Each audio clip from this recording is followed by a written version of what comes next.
ഇന്ന് നമ്മൾ ഇവിടെ പഠിപ്പിക്കാൻ പോകുന്ന വിഷയം ഫണ്ടമെന്റൽ അനാലിസിസ് ആണ്.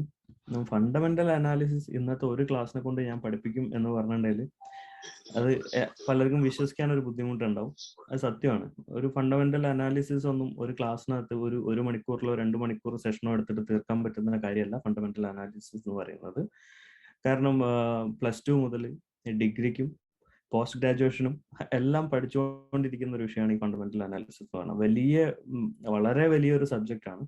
നമ്മളിവിടെ പഠിക്കാൻ പോകുന്നത് എന്താ വെച്ചാൽ ഫണ്ടമെന്റൽ അനാലിസിസിൽ കുറച്ച് കാര്യങ്ങൾ യൂസ് ചെയ്തിട്ട് നമുക്ക് എങ്ങനെ കുറച്ച് ഷെയറുകളെ ചൂസ് ചെയ്തെടുക്കാം, എങ്ങനെ നമുക്ക് ഷെയറുകൾ കണ്ടുപിടിക്കാം എന്നുള്ളതാണ് നമ്മളിവിടെ പഠിക്കാൻ പോകുന്നത്.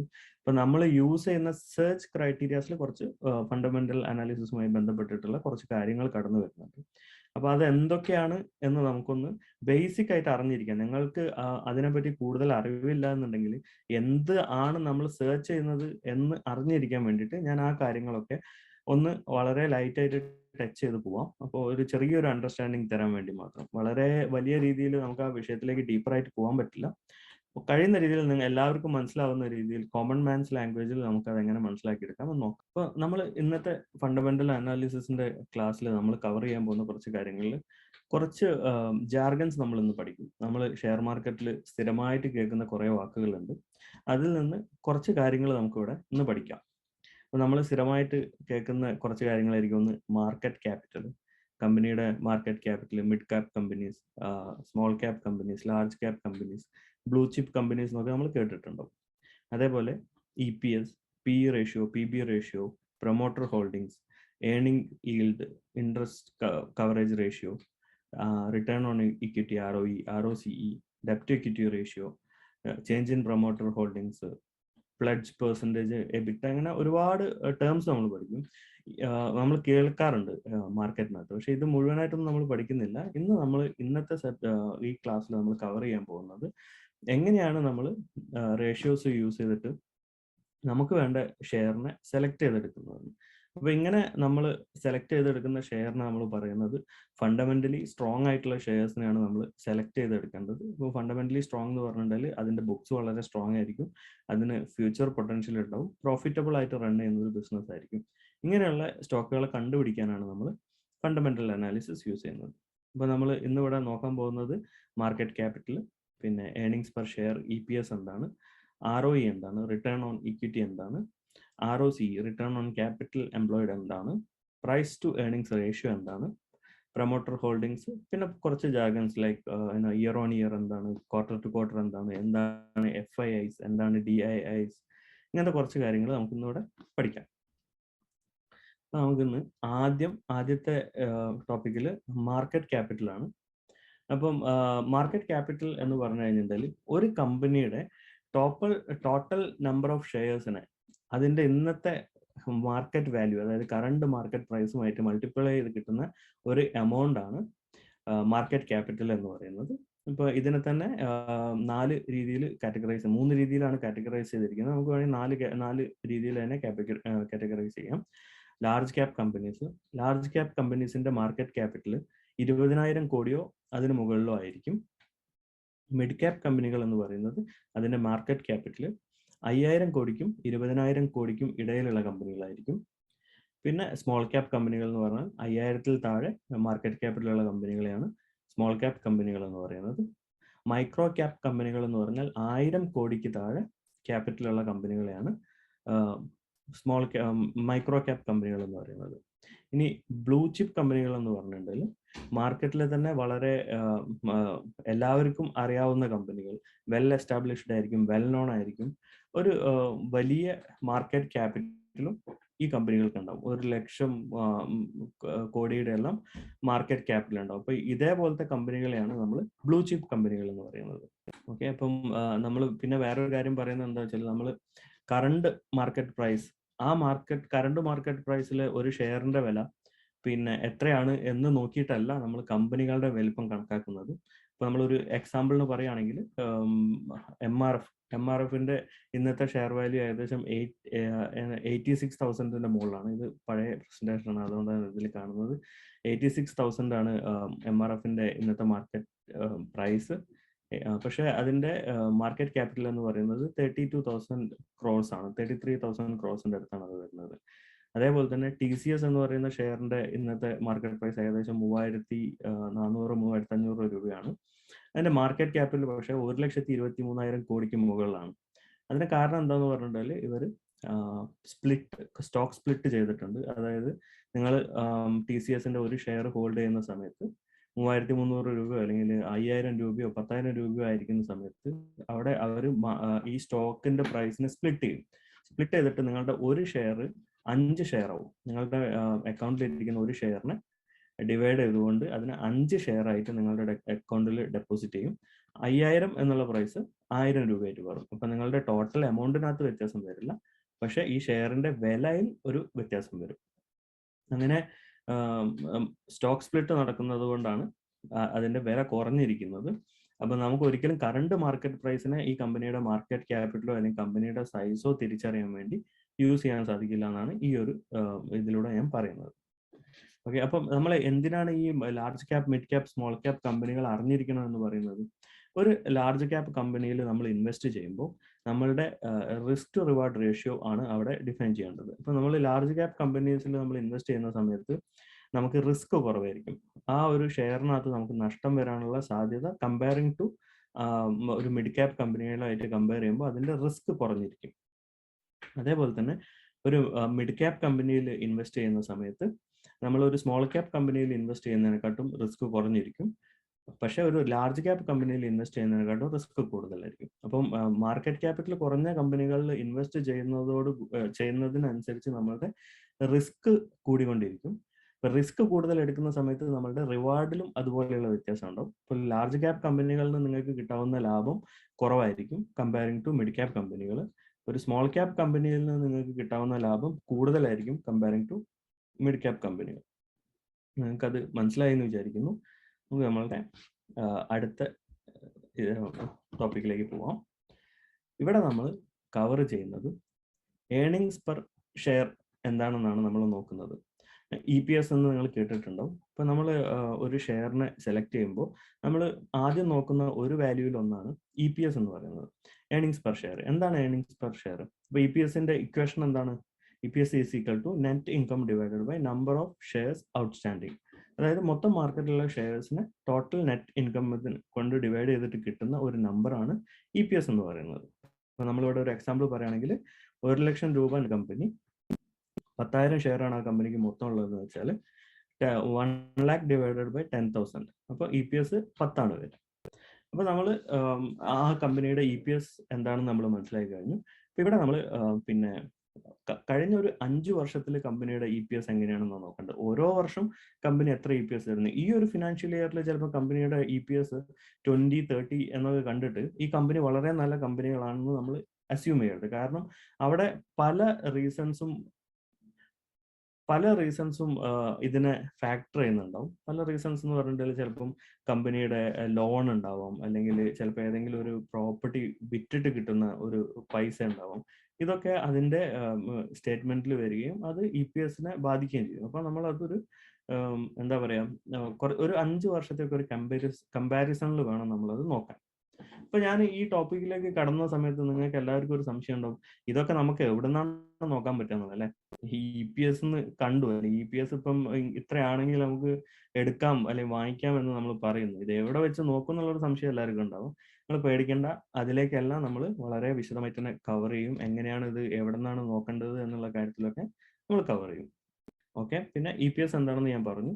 അപ്പൊ ഇവിടെ നമ്മൾ ഒരു ബെഞ്ച് മാർക്ക് ആയിട്ട് എടുക്കേണ്ടത് ഒരു 17% എങ്കിലും EPS ഉള്ള കമ്പനികൾ, അതായത് ഒരു ആവറേജ് 17% ഇയർലി EPS ഉള്ള കമ്പനികളെയാണ് നമ്മളിവിടെ സെലക്ട് ചെയ്യാൻ ഉദ്ദേശിക്കുന്നത് നമ്മളുടെ ഈ ഒരു സെർച്ചിനകത്ത്.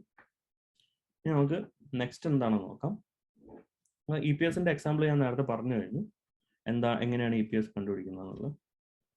അപ്പൊ ഇനി നമുക്ക് പ്രൈസ് ടു ഏർണിംഗ് റേഷ്യോ. ഈ പ്രൈസ് ടു ഏർണിംഗ് റേഷ്യോ എന്ന് പറയുന്നത് വളരെ ഇമ്പോർട്ടൻ്റ് ആയിട്ടുള്ള ഒരു ഫാക്ടറാണ്. വളരെ ഇമ്പോർട്ടൻ്റ് ആയിട്ടുള്ള ഒരു ഫാക്ടർ എന്ന് പറഞ്ഞാൽ ഇന്നത്തെ മാർക്കറ്റിനകത്ത് ഏറ്റവും ഇമ്പോർട്ടൻ്റ് ആണെന്ന് തന്നെ പറയാം. കാരണം ഇന്ന് മാർക്കറ്റിൽ ട്രേഡ് ചെയ്യുന്ന പല ഷെയറുകളും ഓവർ വാല്യൂഡ് ആണ് എന്ന് നിങ്ങൾ കേട്ടിട്ടുണ്ടാവും അല്ലെ. ഇതിന്റെ എല്ലാം റിസ്ക് റിവാർഡ് റേഷ്യോ കുറവാണ്, എല്ലാ കമ്പനികളും ഓവർ വാല്യൂഡ് ആണ്, മാർക്കറ്റിനകത്ത് ഒരു കറക്ഷൻ വരേണ്ടത് അത്യാവശ്യമാണെന്നൊക്കെ നിങ്ങൾ പറയുന്നത് കേൾക്കുന്നുണ്ടാവും. നമുക്ക് എന്താണ് ഈ പി റേഷ്യോ എന്ന് നമുക്കൊന്ന് നോക്കാം അല്ലെ. അപ്പം കറണ്ട് മാർക്കറ്റ് പ്രൈസിലുള്ള ഷെയർ, കറണ്ട് മാർക്കറ്റ് ഒരു ഷെയറിന്റെ കറണ്ട് മാർക്കറ്റ് പ്രൈസിനെ EPS കൊണ്ട് ഡിവൈഡ് ചെയ്ത് കിട്ടുന്ന ഒരു റേഷ്യോ ആണ് PE റേഷ്യോ. അപ്പൊ അതിന്റെ പേരിൽ തന്നെ പറയുന്ന മാതിരി പ്രൈസ് ടു ഏർണിങ്സ് റേഷ്യോ ആണ് PE റേഷ്യോ എന്ന് പറയുന്നത്. അപ്പം ഒരു എക്സാമ്പിൾ പറയുകയാണെങ്കിൽ, ഇപ്പൊ ഒരു കമ്പനിയുടെ കറണ്ട് മാർക്കറ്റ് പ്രൈസ് 200 ആണെന്ന് വിചാരിക്കാം. നമുക്ക് കറണ്ട് മാർക്കറ്റ് പ്രൈസ് ഈ PE റേഷ്യോനകത്ത് ഇമ്പോർട്ടന്റ് അല്ല. കറണ്ട് മാർക്കറ്റ് പ്രൈസ് PE റേഷ്യോനകത്ത് ഇമ്പോർട്ടന്റ് അല്ല. സോ ഒരു കമ്പനിയുടെ കറണ്ട് മാർക്കറ്റ് പ്രൈസ് 200 ആണ്, EPS 10 ആണെന്ന് വിചാരിക്കാം. അപ്പം 200 ഡിവൈഡഡ് ബൈ 10 അതാണ് 20. അപ്പം 20 ആണ് ഈ കമ്പനിയുടെ പ്രൈസ് ടു ഏർണിംഗ് റേഷ്യോ ആയിട്ട് വരുന്നത് അല്ലേ. അപ്പം 20 പ്രൈസ് ടു ഏർണിംഗ് റേഷ്യോ ആയിട്ട് വരുമ്പോൾ നമ്മൾ അവിടെ എന്താണ് ആക്ച്വലി കാൽക്കുലേറ്റ് ചെയ്യുന്നത്? നമുക്ക് ഈ ഒരു കമ്പനിയിൽ നമ്മളുടെ ഇൻവെസ്റ്റ്മെന്റ്, അതായത് നമ്മളുടെ ഈ ഇൻവെസ്റ്റ്മെന്റ് ചെയ്തുകൊണ്ട് 1 രൂപ ഏൺ ചെയ്യാൻ നമ്മൾ ഈ കമ്പനിക്ക് എത്ര പൈസ കൊടുക്കണം എന്നുള്ളതാണ് ആ ഒരു വാല്യൂ ആയിട്ട് നമ്മൾ കാണുന്നത്. അപ്പോൾ ഈ ഒരു ഷെയറിനകത്ത് നമ്മൾ 20 രൂപ ഇൻവെസ്റ്റ് ചെയ്ത് കഴിഞ്ഞാൽ നമുക്കൊരു 1 രൂപയുടെ റിട്ടേൺ ഉണ്ടാക്കാൻ പറ്റുള്ളൂ എന്നുള്ളതാണ് ഈ PE റേഷ്യോനെ കൊണ്ട് നമുക്ക് മനസ്സിലാവുന്നത്.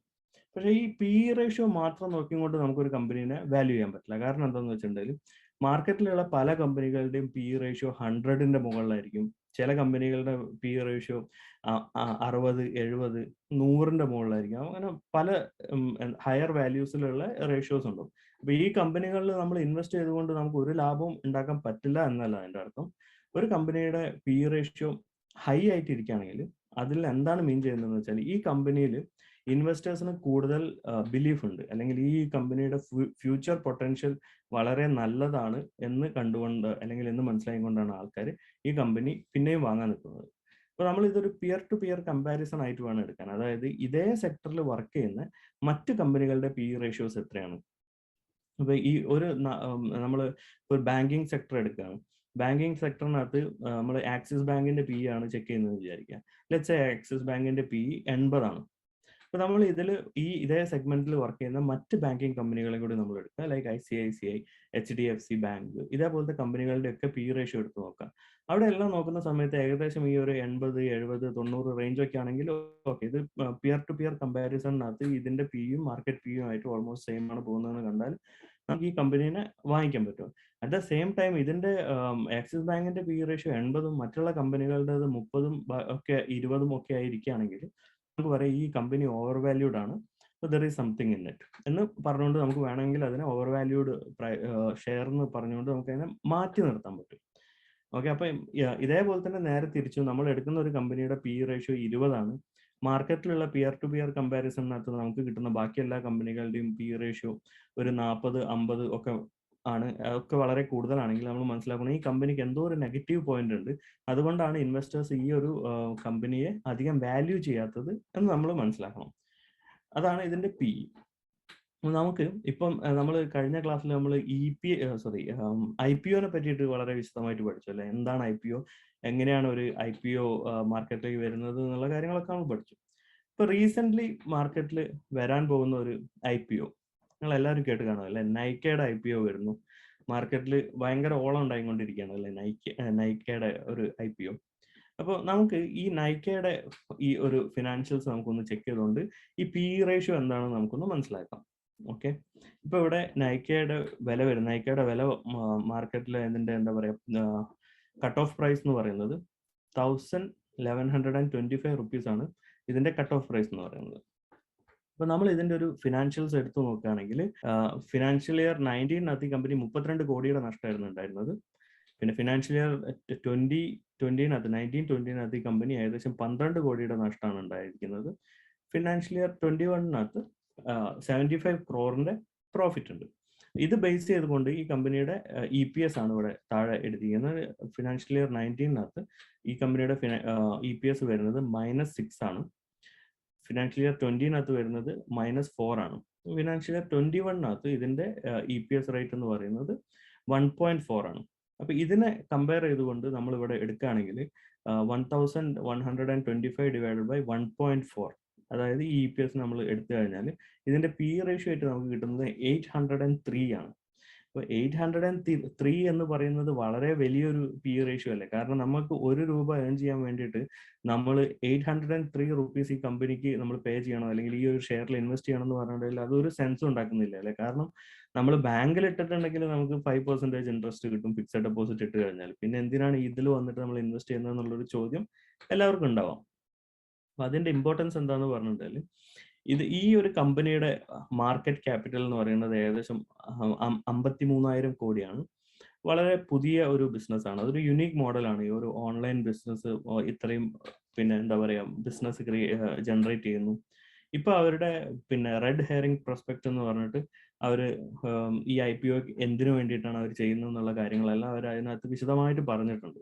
അപ്പൊ അവർ പറഞ്ഞിരിക്കുന്നത് അവരുടെ റീറ്റെയിൽ പ്രസൻസ് അവർ ഇൻക്രീസ് ചെയ്യാൻ പോകുന്നു, അവരുടെ വെയർഹൗസ് അവർ വലുതാക്കാൻ പോകുന്നു. അങ്ങനെ ഒരുപാട് കാര്യങ്ങൾ, അതായത് ഫ്യൂച്ചർ ബിസിനസ് കാര്യങ്ങൾ പറഞ്ഞുകൊണ്ടാണ് അവർ ഈ IPOക്ക് വരുന്നത്.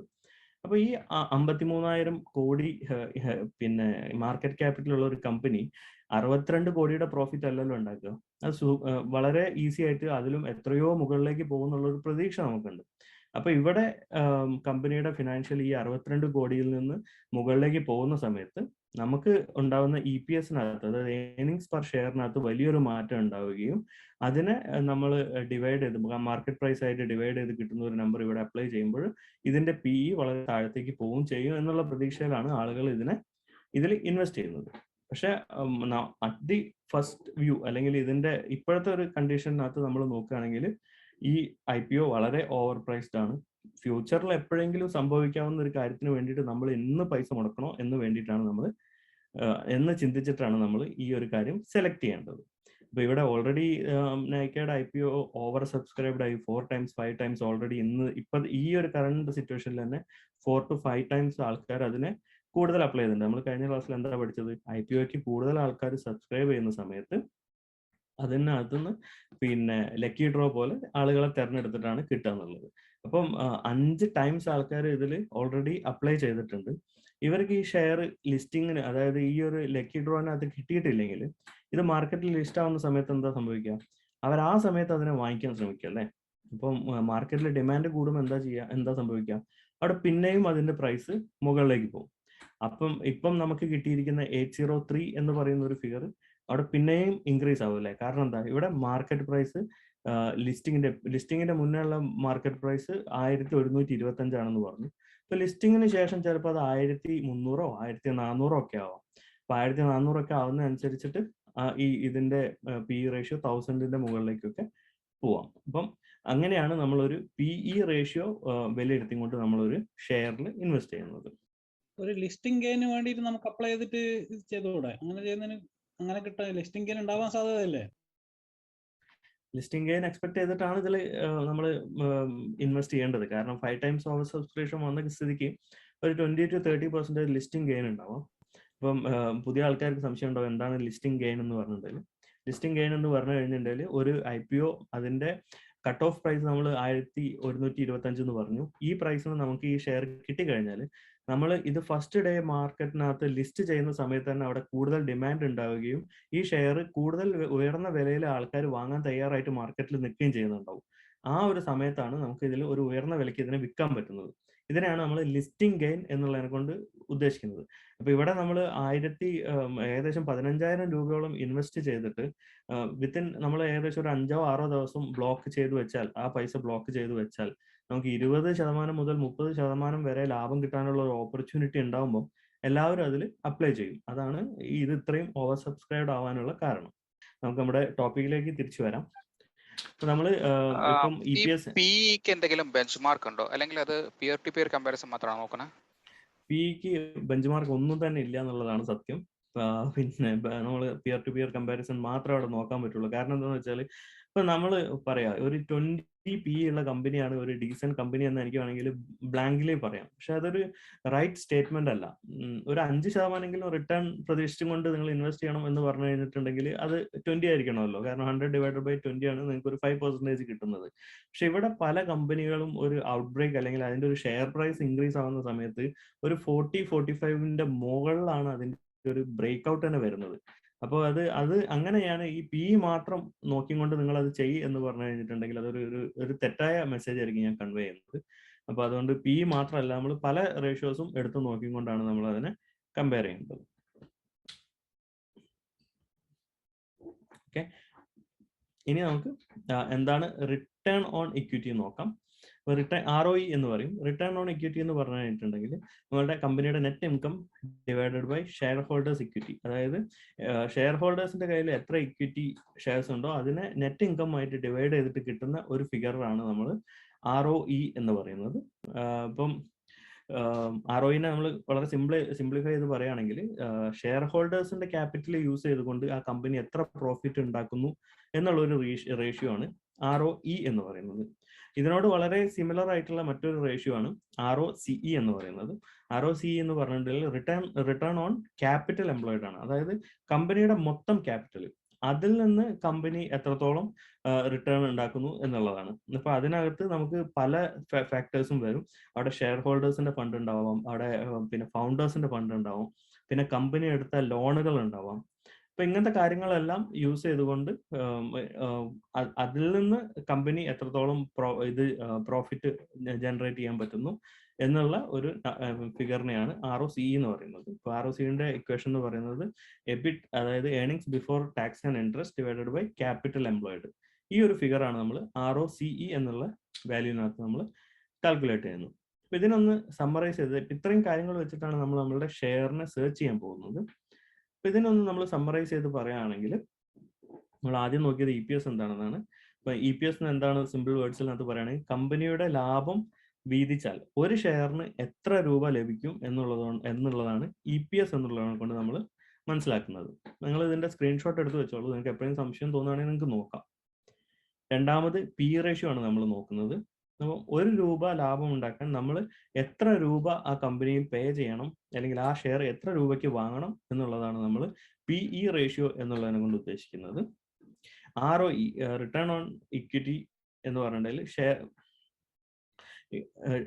കമ്പനിയുടെ ഷെയർ ഹോൾഡേഴ്സിന്റെ ഫണ്ട് അല്ലെങ്കിൽ ഇക്വിറ്റി ഷെയർ ഹോൾഡേഴ്സിന്റെ ഫണ്ട് ഉപയോഗിച്ചുകൊണ്ട് കമ്പനി എത്ര ലാഭം ഉണ്ടാക്കുന്നു എന്നുള്ളതാണ് ROE എന്ന് പറയുന്നത്.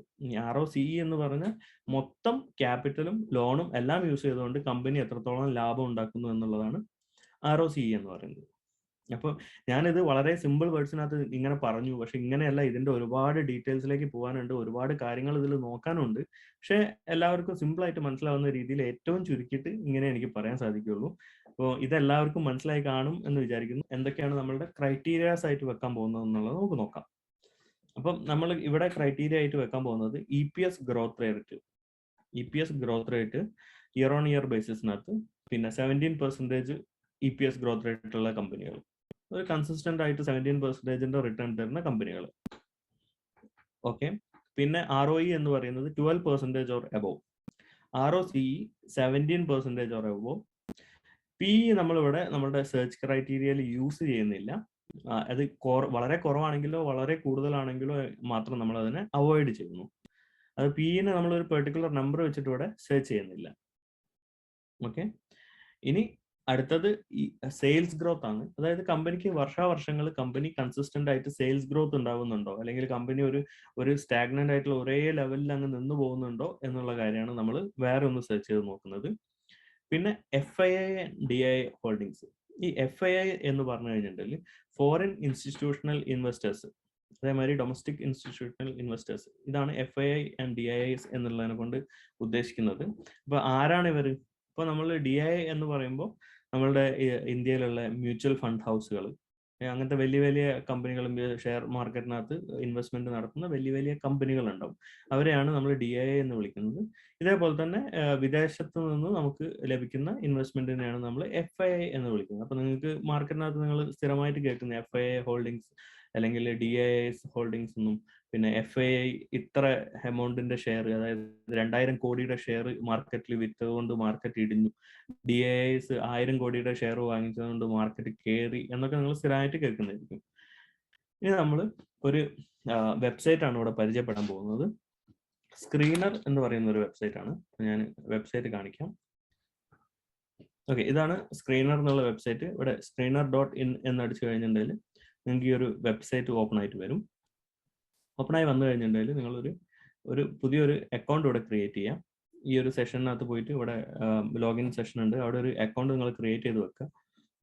അവിടെ നിങ്ങൾക്ക് പല കാര്യങ്ങളും അവിടെ അക്കൗണ്ട് ക്രിയേറ്റ് ചെയ്ത് കഴിഞ്ഞാൽ പല കാര്യങ്ങളും നിങ്ങൾക്ക് അവിടെ ചെയ്യാൻ പറ്റും.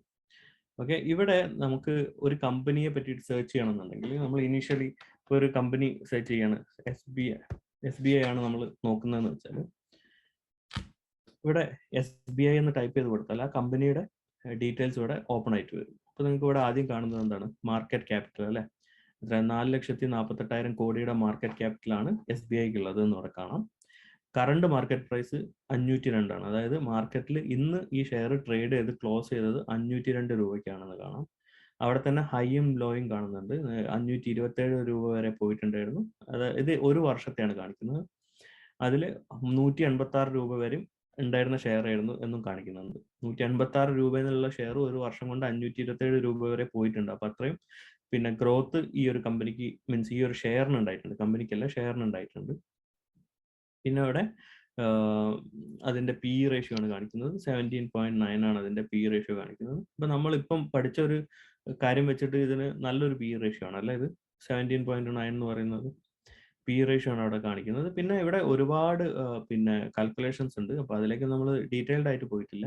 പക്ഷെ ഇവിടെ വേറൊരു പ്രോബ്ലം, ROCE എന്ന് പറയുന്നത് കുറഞ്ഞൊരു നമ്പറാണ് ഇവിടെ കാണിക്കുന്നത്, 4.53. ഇത് വളരെ കുറവാണ്. അതേമാതിരി റിട്ടേൺ ഓൺ ഇക്വിറ്റിയും 8.2 ആണ്. ഇത് രണ്ടും വളരെ കുറഞ്ഞിരിക്കുന്നുണ്ട്.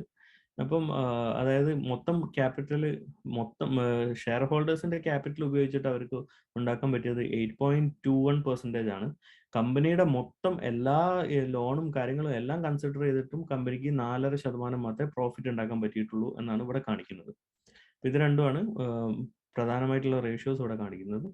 നിങ്ങളിവിടെ താഴത്തേക്ക് വന്നു കഴിഞ്ഞിട്ടുണ്ടെങ്കിൽ കഴിഞ്ഞ ഒരു വർഷത്തിലുള്ള കമ്പനിയുടെ പ്രൈസിന്റെ മൂവ്മെന്റ് ആണ് ഒരു ഗ്രാഫിന്റെ രൂപത്തിലൂടെ കാണിക്കുന്നത്. അപ്പൊ ഞാൻ ഇതിൽ ഈ ഒരു ബ്ലൂ ലൈനിലൂടെ ഞാനത് എൻ്റെ കഴ്സർ മൂവ് ചെയ്യുന്ന സമയത്ത് നിങ്ങൾക്ക് ഇങ്ങനെ കാണാമല്ലോ അവിടെ പ്രൈസ് മൂവ് ആവുന്നത്.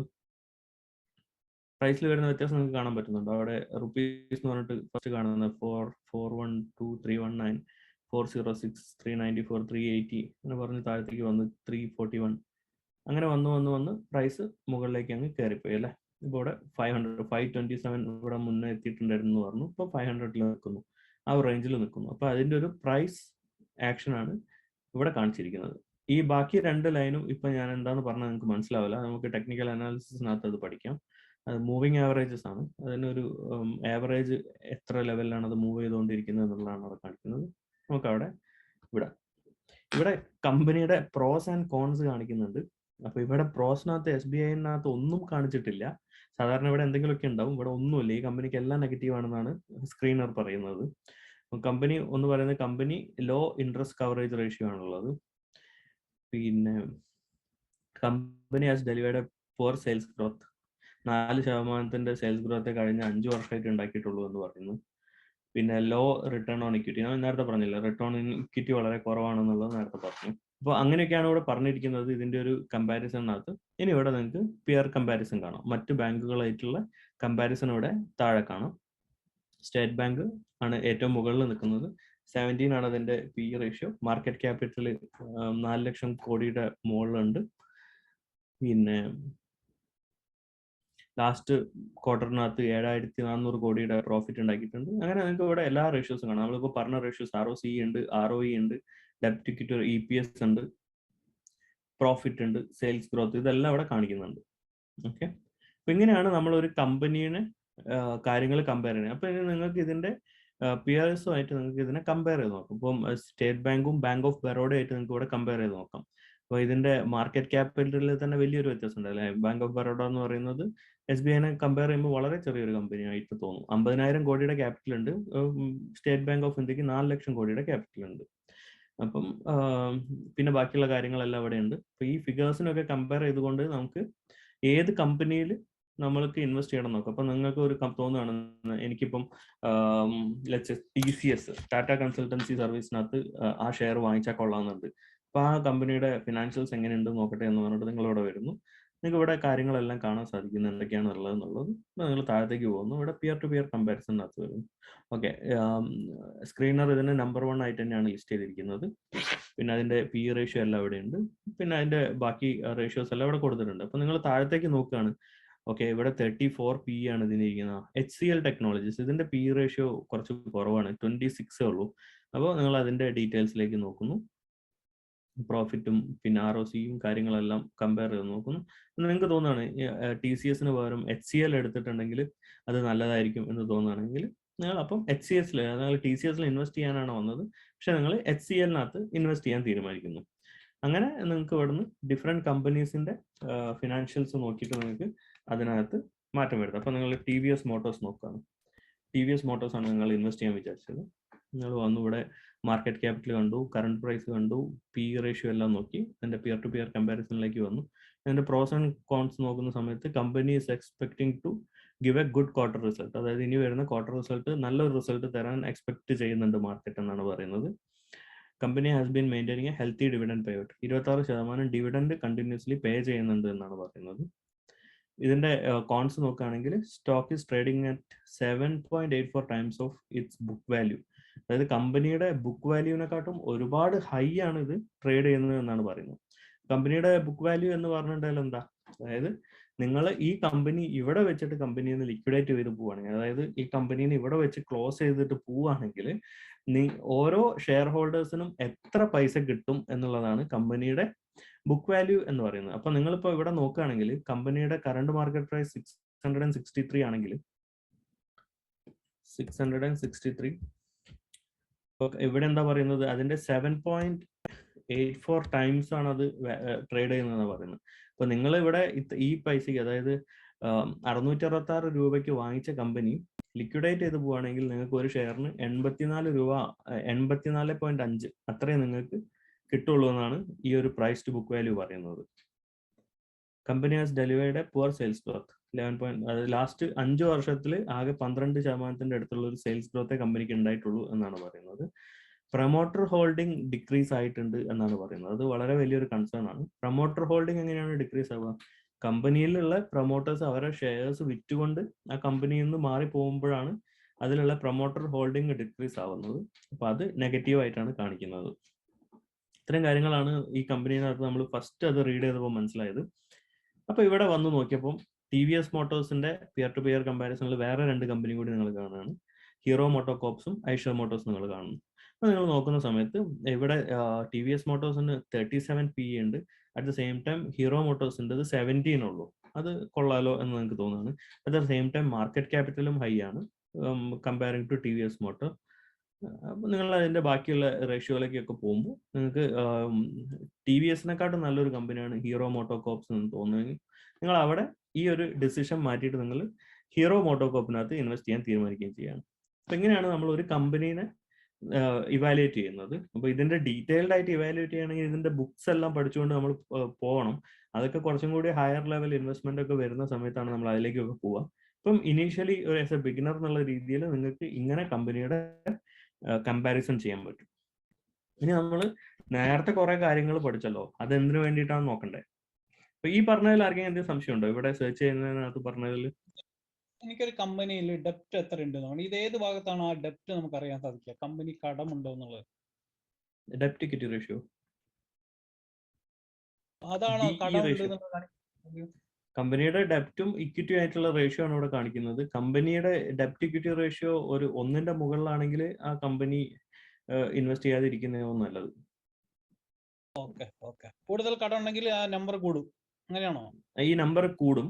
പിന്നെ അതേപോലെ തന്നെ ഡെപ്റ്റ് ഇക്വിറ്റി റേഷ്യോ ബാങ്കിങ്ങിനകത്ത് നോക്കരുത്. ബാങ്കിങ് സെക്ടറിനകത്ത് ഡെപ്റ്റ് ഇക്വിറ്റി റേഷ്യോ എപ്പോഴും വളരെ ഹൈ ആയിരിക്കും. കാരണം അവരെ ബിസിനസ് തന്നെ കടം കൊടുക്കുക എന്നുള്ളതാണല്ലോ. അപ്പം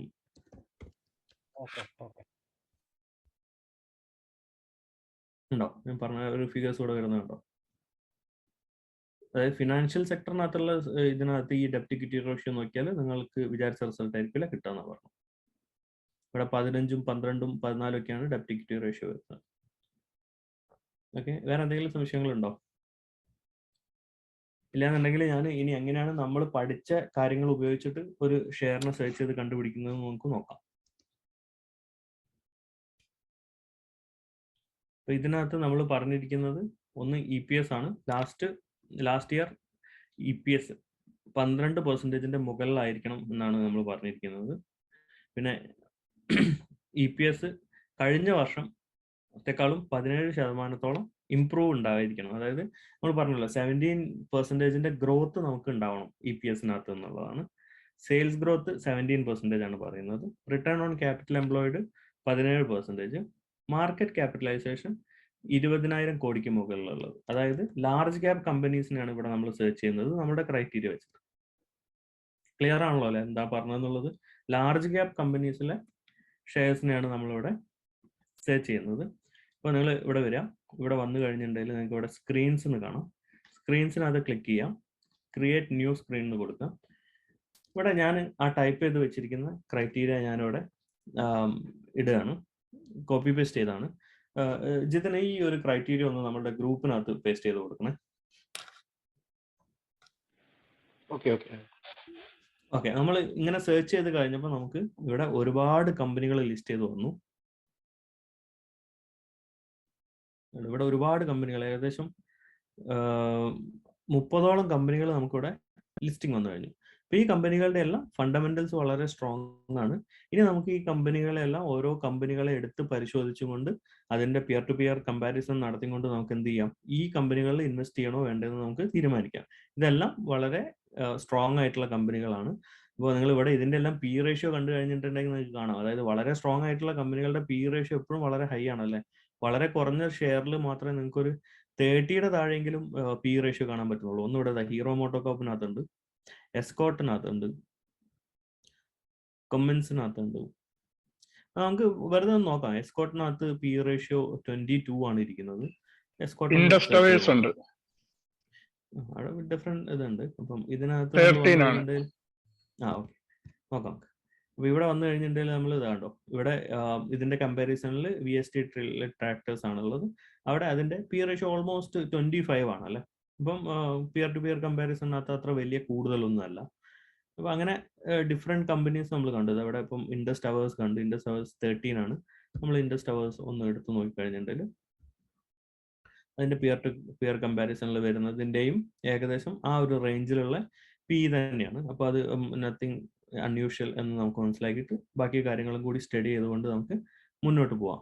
ഇത് നമ്മൾ സെർച്ച് ചെയ്ത് കണ്ടുപിടിക്കുന്നത് ഏത് കമ്പനിയിൽ ഇൻവെസ്റ്റ് ചെയ്യണം എന്നുള്ളതാണ്. എപ്പോൾ ഇൻവെസ്റ്റ് ചെയ്യണം എന്നുള്ളത് നമ്മൾ പഠിക്കാൻ പോകുന്നത് ടെക്നിക്കൽ അനാലിസിസിലൂടെയാണ്. അപ്പോൾ ഇന്ന് നമ്മൾ ഫണ്ടമെന്റൽ അനാലിസിസ് ആണ് നോക്കിയത്. അപ്പോൾ ഇനി ഞാനിവിടെ ഒരു സെർച്ച് ക്രൈറ്റീരിയ കൊടുത്തിട്ടാണ് നമ്മൾ ഇവിടെ സ്ക്രീൻ ചെയ്തിരിക്കുന്നത്. ഈ സ്ക്രീനിനകത്ത് നമ്മൾ കൊടുത്ത ക്രൈറ്റീരിയാസ് ഇതായിരുന്നു.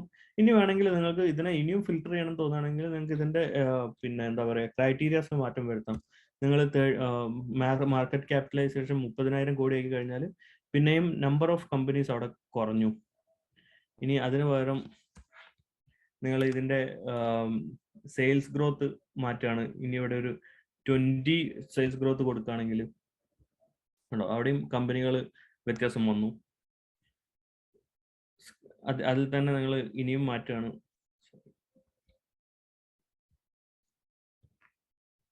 നിങ്ങൾ സെയിൽസ് ഗ്രോത്ത് 20 കൊടുത്തു, പിന്നെ EPS ഗ്രോത്തും 20 കൊടുത്തു, റിട്ടേൺ ഓൺ ക്യാപിറ്റൽ എംപ്ലോയിഡും 20 കൊടുത്തു കഴിഞ്ഞാൽ അവിടെ പിന്നെയും കുറഞ്ഞിട്ട് 20 കമ്പനീസ് ലിസ്റ്റായി. ഓക്കെ, അപ്പം ഇങ്ങനെ നിങ്ങൾക്ക് ഡിഫറെന്റ് ക്രൈറ്റീരിയാസ് കൊടുത്തുകൊണ്ട് ഇതിനെ മാറ്റിയെടുക്കാം. ഇനിയിപ്പം നിങ്ങൾക്ക് ഇതിനെ ഇപ്പൊ നമ്മൾ ലാർജ് ക്യാപ് കമ്പനീസ് ആണ് നോക്കിയത്. ഇതിനെ ഇനി നിങ്ങളൊരു സ്മോൾ ക്യാപ് കമ്പനീസിലേക്ക് നോക്കുകയാണെങ്കിൽ ഇത് കുറച്ചുകൊണ്ട് ഒരു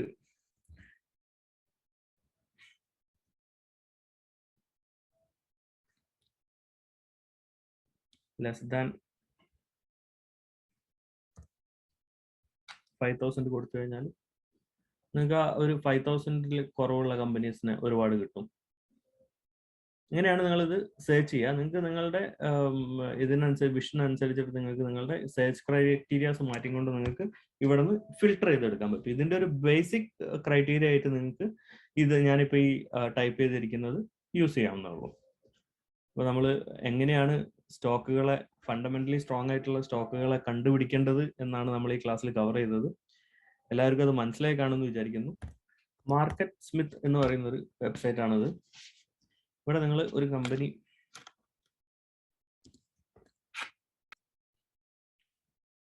നിങ്ങൾ ഇവിടെ എടുത്തു കഴിഞ്ഞാൽ ഇത് നിങ്ങൾക്ക് സ്ക്രീൻ ചെയ്യാൻ യൂസ് ചെയ്യാം കേട്ടോ. ഇതിനകത്തും എല്ലാ റേഷ്യോസും ഉണ്ടാവും. എന്താ പേര് പറഞ്ഞേ? Market Smith India, marketsmithindia.com. ഇതിന്റെ പക്ഷേ പ്രീമിയം മാർക്കറ്റ് സ്മിത്ത് ഇത് അവിടെ ഉണ്ടല്ലോ, നിങ്ങൾക്ക് കാണുന്നില്ലേ? ഞാൻ ടൈപ്പ് ചെയ്ത്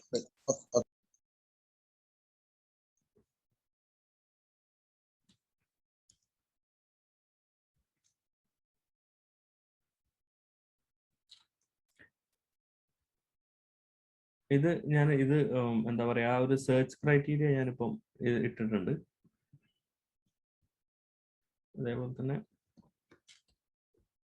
ഈ സൈറ്റിന്റെ ഇതും ഇട്ടിട്ടുണ്ട് കേട്ടോ.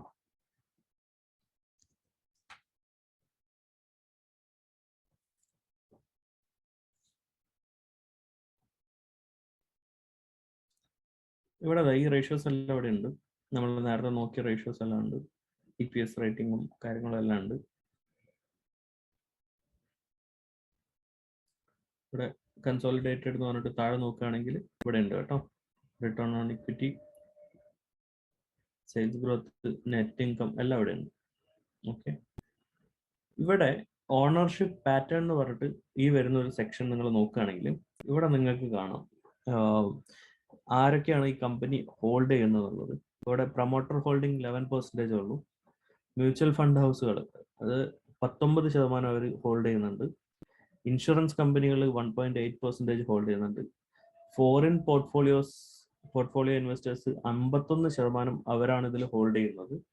അപ്പം അത് വളരെ പോസിറ്റീവ് ആയിട്ടുള്ള ഒരു കാര്യമാണ് അല്ലേ. അപ്പോൾ അത് എന്താ പറയുക, കൺസിസ്റ്റന്റ്ലി ഉണ്ട്. പക്ഷെ ഇവിടെ ഒരു നെഗറ്റീവ് ഫാക്ടറും കൂടി ഉണ്ട്. കാരണം ജൂൺ 21 ക്വാർട്ടറിനകത്തുനിന്ന് ഫോറിൻ ഇൻവെസ്റ്റേഴ്സ് അവരുടെ ഇൻവെസ്റ്റ്മെന്റ് ഏകദേശം 1% കുറച്ചിട്ടുണ്ട്. അപ്പൊ അത് എന്താണെന്നുള്ളത് നോക്കണം. ബട്ട് അത് വലിയൊരു ഫാക്ടറായിട്ട് കൺസിഡർ ചെയ്യേണ്ട, കാരണം ഈ ഒരു ക്വാർട്ടറിനകത്ത് അവർ ആക്ച്വലി ഇൻക്രീസ് ചെയ്തിരിക്കുകയാണ്. അതിന്റെ മുന്നത്തെ ക്വാർട്ടറിലും ഇപ്പോഴത്തെ ക്വാർട്ടറിലും സെയിം ആണ്. അപ്പൊ അത് വലിയൊരു ഫാക്ടറായിട്ട് വരില്ല. പിന്നെ മ്യൂച്വൽ ഫണ്ട് ഹൗസുകൾ അവരുടെ ഇൻവെസ്റ്റ്മെന്റ് ഇൻക്രീസ് ചെയ്യാണ് ചെയ്തത്.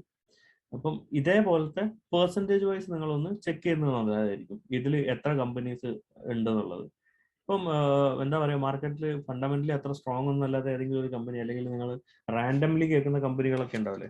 ഇപ്പം ഒരു ഉദാഹരണം പറയുകയാണെങ്കിൽ ഐഡിയ വോഡാഫോൺ റാൻഡംലി കേൾക്കുന്ന പേരല്ല, എന്നാലും നമുക്ക് ഐഡിയ വോഡാഫോണിന്റെ ഒന്ന് നോക്കി വെക്കാം.